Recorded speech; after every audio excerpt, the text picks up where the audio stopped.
Vamos a hacer una representación gráfica de otra función. En este caso se trata de una función que podemos, poner así, o si queremos, lo utilizaremos indistintamente, haciendo el desarrollo del numerador, teniendo en cuenta que es un producto notable, ¿vale? El caso es que la representación de esta función debe empezar con el cálculo del dominio. Recordamos cuál es la forma explícita de esta función y recordamos que el dominio de una función racional, que era los valores que yo podía dar a x, y el dominio de una función racional era todos los valores de r, excepto aquellos que hacían que el denominador fuese 0, que hacían el denominador nulo. Muy bien. ¿Qué tenemos que hacer entonces para averiguar qué puntos no pertenecen al dominio? Pues tenemos que igualar a 0 el denominador, resolver esta ecuación y decir entonces que el dominio de esta función es r, todos los valores reales, excepto aquellos que hacen 0 el denominador, que para este caso particular resulta que es el 3, el menos 3. Vamos a puntos de corte con los ejes. Volvemos a recordar la forma explícita de la función. La forma explícita de la función era x menos 3 al cuadrado entre x más 3. Puntos de corte con x. El punto de corte con x se calculaba igualando a 0 la función. Entonces, si yo igualo a 0 esta función, lo que tengo es que igualo a 0 solo el numerador. Y esto solamente tiene una solución real, que es doble, y que es x igual a 3. Por lo tanto, el punto de corte con el eje x es el punto 3, 0. Por otro lado, los puntos de corte con el eje y se obtenían haciendo x igual a 0. Es decir, que f de 0 es 0 menos 3 al cuadrado partido por 0 más 3. Es decir, menos 3 al cuadrado partido por 3, que son 9 entre 3 y que son 3. Y por lo tanto, el punto de corte con el eje y es el punto 0, 3. ¿Vale? ¿Cómo hacemos el estudio del crecimiento y decrecimiento? Pues esto tiene que partir del cálculo de la derivada. Y para hacer el cálculo de la derivada vamos a utilizar la función, tal y como dijimos antes, desarrollada. ¿Vale? Vamos a hacer la derivada de la función. La derivada de la función sería el denominador al cuadrado, y ahora arriba tengo que poner derivada del numerador, que son 2x menos 6, por el denominador sin derivar, menos el numerador sin derivar por la derivada del denominador, que resulta que es 1. Si nosotros desarrollamos este producto, nos queda 2x al cuadrado más 6x menos 6x menos 18 menos x al cuadrado más 6x menos 9 partido por x más 3 al cuadrado, que podemos seguir desarrollando porque aquí los 6x se me van y además un término de este x cuadrado con este x cuadrado se puede agrupar. Entonces la primera derivada me queda x al cuadrado. ¿Cuántas x me quedan? Me quedan estas nada más, ¿no? 6x más 6x y además me queda menos 18 menos 9, que son menos 27, partido por x más 3 al cuadrado. Bueno, pues lo que tenemos que hacer es igualar esta derivada a 0. Si nosotros igualamos esta derivada a 0, lo que nos quedamos es una ecuación de segundo grado. Y una ecuación de segundo grado hay que resolverla en base a la fórmula, ¿no?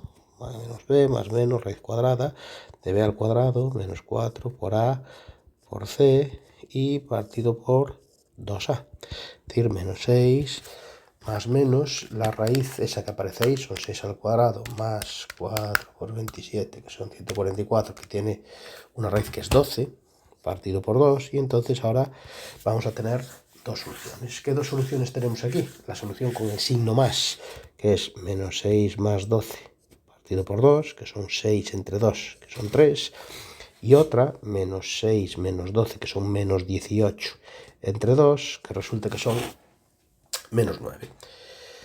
Bien, ¿qué nos permite hacer esto? Pues lo que nos permite hacer, lo que nos obliga, mejor dicho, a hacer, es representar en la recta real estas soluciones, y estas soluciones, para representarlas en la recta real, que las voy a poner aquí, sería dibujar una recta en la que aparecieran menos 3 y 9, y eran las soluciones 3 y menos 9, perdón, 3 y menos 9, y además tenía que incluir los puntos que no pertenecieran al dominio, que eran el menos 3. Entonces aquí me quedan 1, 2, 3, 4 intervalos en los que yo tengo que evaluar el signo de la derivada. Evaluar el signo de la derivada supone evaluar solo el numerador, ¿vale? Y entonces vamos a tomar un punto aquí, pues el menos 10, por ejemplo, y vamos a evaluar cuál es el signo de la derivada en el punto menos 10, que sería menos 10 al cuadrado, menos 10 al cuadrado, más 6 por menos 10, menos 27. Me da signo positivo. Y como me da signo positivo, eso quiere decir que la función aquí crece. Es una función creciente. Otro valor, pues un valor que esté entre el menos 9 y el menos 3, uno cualquiera, el menos 5, por ejemplo. Calculamos la derivada en el menos 5. Menos 5 al cuadrado, más 6 por menos 5, menos 27, que son menos 82, un número negativo. Por lo tanto, aquí la función decrece. Entre el menos 3 y el 3, el más sencillo de evaluar es el 0. La derivada en 0 es negativa. Por lo tanto, aquí la función también decrece, con lo cual el punto menos 3 ya no es candidato a ser un extremo relativo. Y el último, pues un punto aquí, el 4, por ejemplo, y la derivada en 4 sería 4 al cuadrado más 6 por 4 menos 27, que son 13, es un número positivo, y por lo tanto aquí la función crece. ¿Cuáles los candidatos a ser extremos? Pues el menos 9 y el 3. ¿Qué comportamiento tienen? Pues aquí el menos 9 es un posible máximo y el 3 es un posible mínimo, ¿vale? Bien. ¿Cómo confirmamos que son máximos y mínimos? Bien, la primera derivada yo tenía que era x al cuadrado más 6x menos 27, más 6x menos 27, partido por x más 3 al cuadrado. Muy bien. Pues el comportamiento o la confirmación de que un punto es un extremo relativo es que qué signo toma la segunda derivada, ¿no? En esos valores.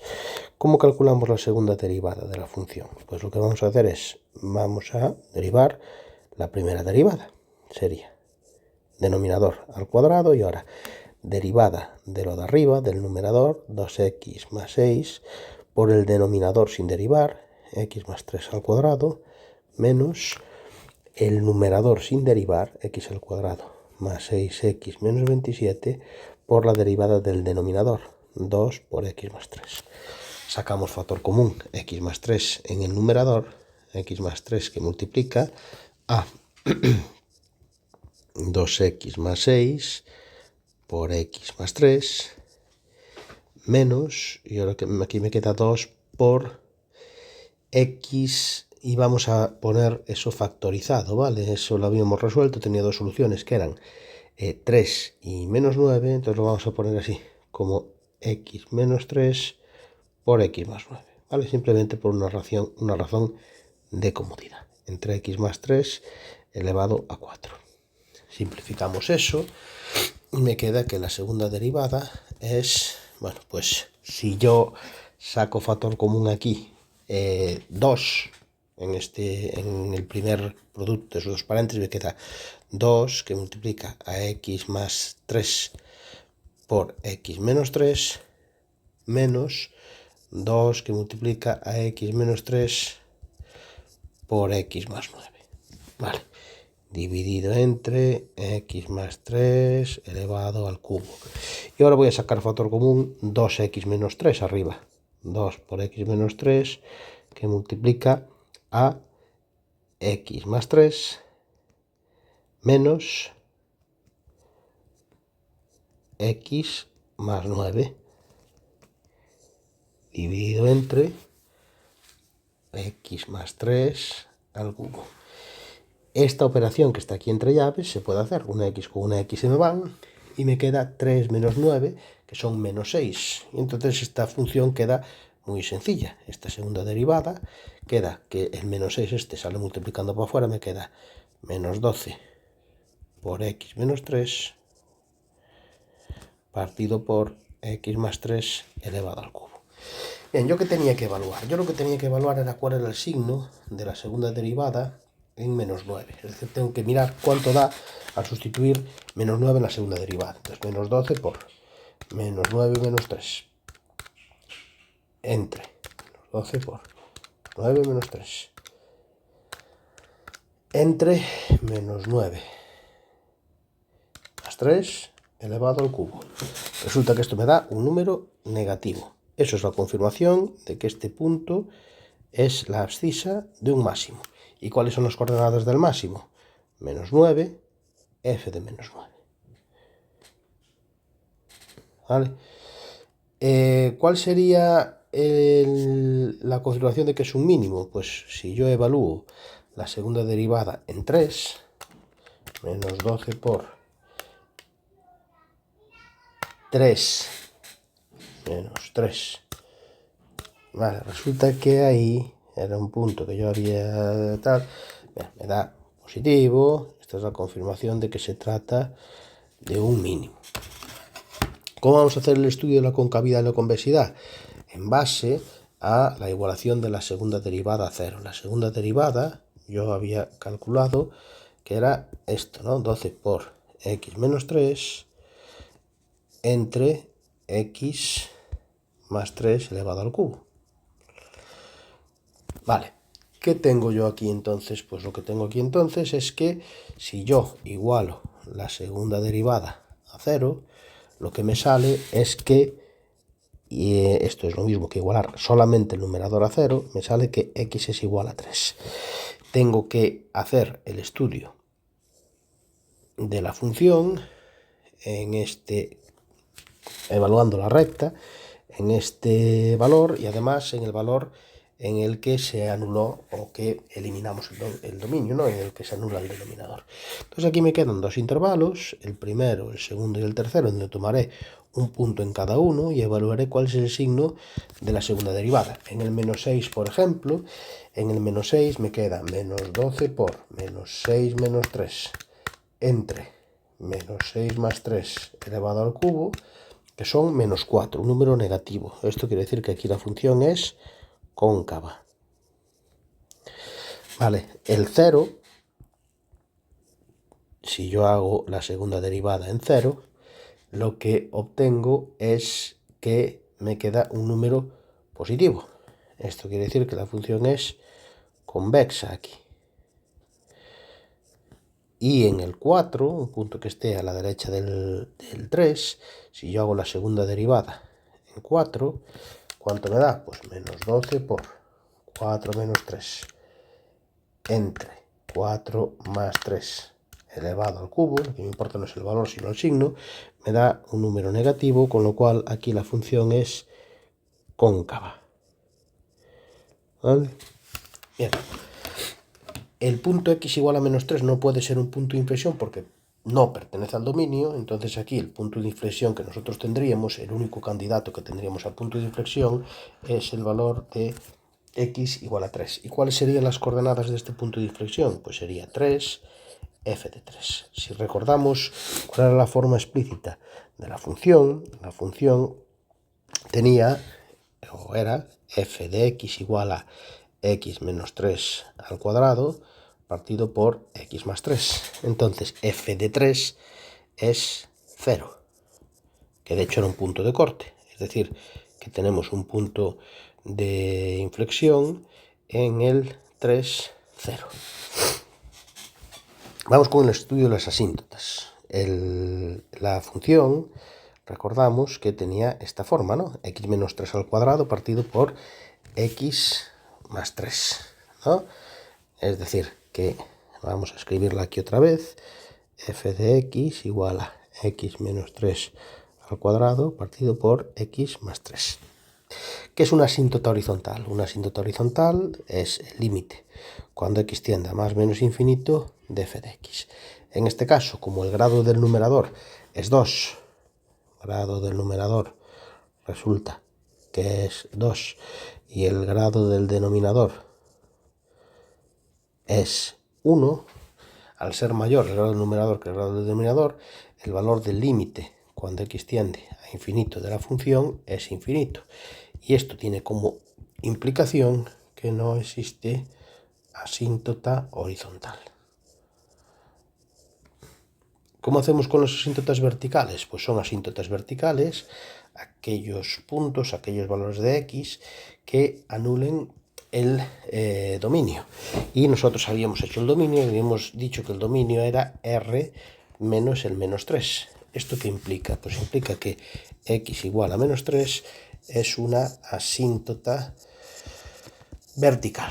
Vale, al tener una asíntota vertical nosotros tenemos que estudiar cuál es el comportamiento de la función en las inmediaciones de esa asíntota vertical. Y para eso lo que vamos a hacer son los límites laterales. Límite cuando x tiende a menos 3 más de f de x. Es decir, vamos a tomar un valor que esté más o menos por aquí, un poquito a la derecha del menos 3, menos 2,9 por ejemplo. Y mirar si esto me da más o menos infinito, evaluar qué signo me da. Entonces tomo un valor muy próximo a 3, 2,9 por ejemplo, y lo sustituyo en la función 2,9 menos 3 al cuadrado entre 2 menos 2,9, perdón, menos 2,9 menos 3 al cuadrado, que me da un número positivo, entre menos 2,9, que da un número positivo también. Es decir, esto me da más. ¿Esto qué quiere decir? Pues que en el 3 menos 3 por la derecha, la función tiende al infinito. Si nosotros calculamos el otro límite lateral, es decir, el límite cuando x tiende a menos 3 menos, es decir, un valor a la izquierda de la asíntota, menos 3,1 por ejemplo, de f de x, yo lo que tengo es que arriba me va a quedar un número positivo y abajo me va a quedar un número negativo, es decir, que el resultado de este límite es menos infinito. Y por lo tanto la función por aquí se aproxima a la asíntota, pero tirando hacia abajo, ¿no? Yendo hacia el menos infinito. Y por último, las asíntotas oblicuas, que en este caso sí que se cumple el hecho de que la función tiene grado 2 en el numerador y tiene grado 1 en el denominador. Esa era precisamente la condición que tenía que cumplir una función. Entonces, una asíntota oblicua tiene la forma general igual a mx más n. ¿Vale? Entonces, el cálculo de m supone hacer el cálculo del límite cuando x tiende a infinito de f de x partido por x, es decir, que es el límite cuando x tiende a infinito de f de x partido por x. Dividir f de x entre x es simplemente multiplicar por x el denominador, ¿no? Y esto, al ser igual grado, el resultado de este límite es el cociente entre los coeficientes de mayor grado. Bien, ¿cómo se calcula n? N es el límite cuando x tiende a infinito de f de x menos lo que me haya dado m por x, es decir, es el límite cuando x tiende a infinito de x al cuadrado menos 6x más 9 partido por x más 3 menos x, que se puede operar esto y hacer límite cuando x tiende a infinito de x más 3, y me queda x al cuadrado menos 6x más 9 menos x al cuadrado menos 3x. Es decir, límite cuando x tiende a infinito de x cuadrado y x cuadrado se me van y me queda menos 9x más 9 partido por x más 3. Y el límite, cuando x tiende a infinito de esto, por ser igual grado numerador que denominador, es el cociente entre los coeficientes de mayor grado. Esto quiere decir que la asíntota oblicua es igual a x menos 9. Vale. Y esta asíntota oblicua, pues tendremos que hacer un estudio, ¿no?, de cómo se comporta la función en sus inmediaciones. Para eso, lo mejor que podéis hacer es, una vez que yo tengo representada o calculada la asíntota oblicua es una cosa así, ¿vale? En un valor muy grande, es decir, cuando x vale, por ejemplo, 100, voy a calcular cuánto es el valor que me marca la asíntota, ¿vale? Esto, es decir, 100 menos 9, la asíntota me marca 91, y cuál es el valor que me marca la función. Y en función del resultado, pues voy a decir si la función está encima o debajo de la asíntota. Si yo sustituyo 100 en la función, si yo donde pone x pongo 100 aquí, 100 al cuadrado menos 6 por 100 más 9 entre 100 más 3, resulta que me da 91,3. ¿Qué quiere decir eso? Que la función toma un valor más grande que el que toma la asíntota. Es decir, que en valores muy grandes vamos por encima de la asíntota. La función va por encima de la asíntota. Y en valores muy pequeños, cuando x vale menos 100, la asíntota que me dice, pues la asíntota me da que esto tiene un valor, o la asíntota tiene un valor en esa abscisa de menos 109. Y sin embargo, la función menos 100 sustituido aquí, volviendo a sustituir a la función, sería menos 100 al cuadrado menos 6 por menos 100 más 9 partido por menos 100 más 3, que son menos 109,3. Es decir, en la función el resultado es menos 109,3, es decir, un valor menor. Esto quiere decir que vamos por debajo de la asíntota. Bien, entonces vamos a representar esta función. Vamos a hacer la representación de esta función. ¿Cómo representamos esta función? Bueno, pues si nosotros queremos hacer la representación gráfica de esta función, lo que vamos a hacer es, bueno, pues introducirla aquí, ¿no? Para ver cómo sería esto, ¿no? Pues sería x, x más 3 al cuadrado, entonces vamos a poner aquí x más 3 elevado al cuadrado,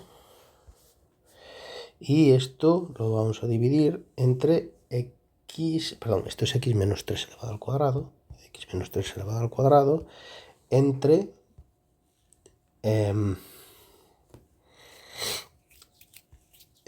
x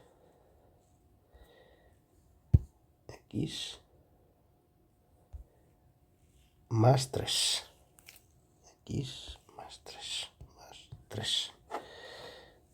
¿Vale? Pues ahí lo tenemos. ¿Lo veis?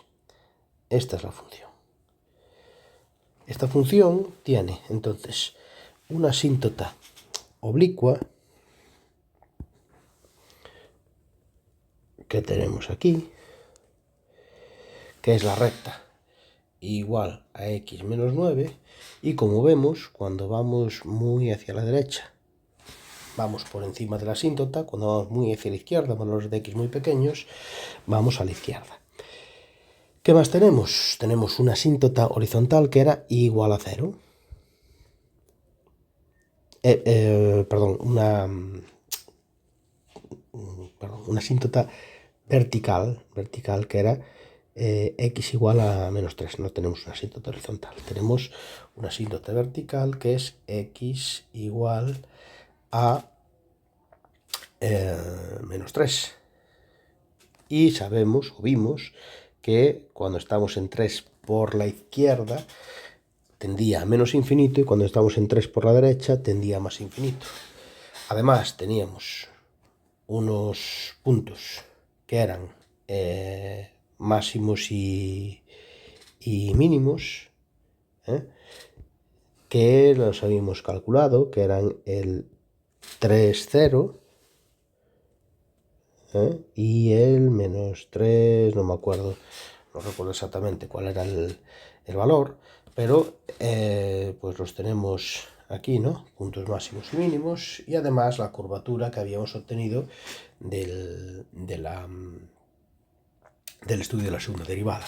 Con todo eso, incluso con solamente las asíntotas y el comportamiento de la función en las asíntotas, debería ser suficiente para tener la representación. En cualquier caso, sería la representación, y fijaros que, bueno, el comportamiento de la asíntota pues es el que teníamos, el comportamiento en la asíntota vertical también, no teníamos asíntota horizontal, teníamos un punto de inflexión en el punto 3,0, que es donde cambiamos de curvatura, mínimos y máximos en los puntos que habíamos determinado, y con todo eso, bueno, pues al final fuimos montando el proceso para construir la representación de esta función, que quedaría ya, pues ya totalmente determinada.